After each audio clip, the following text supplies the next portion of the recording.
The structure of the human heart. Welcome to the fascinating world of the human heart, the engine that powers your body. In this video, we'll explore the structure of this incredible organ.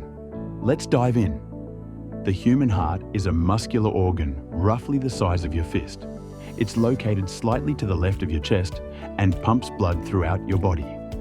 On the outside, you'll notice the major blood vessels, the aorta, which carries oxygen-rich blood to the body, the pulmonary arteries and veins, which handle blood exchange with the lungs, and the vena cava, which brings oxygen-poor blood back to the heart.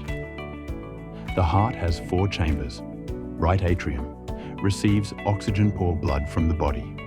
Right ventricle pumps this blood to the lungs. Left atrium receives oxygen-rich blood from the lungs. Left ventricle pumps oxygen-rich blood to the rest of the body. To keep blood flowing in the right direction, the heart has 4 valves.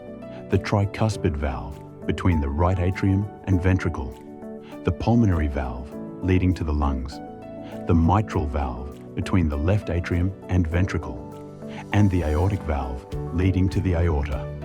Here's how blood flows through the heart. Deoxygenated blood enters the right atrium, flows to the right ventricle, and is pumped to the lungs. In the lungs, it picks up oxygen and returns to the left atrium. From there, it flows to the left ventricle and is pumped out to the body through the aorta. Did you know? Your heart beats around 100,000 times a day and pumps about 5 liters of blood every minute. That's enough to fill an entire swimming pool in a year. The heart is truly an incredible organ, tirelessly working to keep you alive. Take care of it with a healthy diet, exercise, and regular checkups. Thanks for watching, and don't forget to like, share, and subscribe for more amazing videos.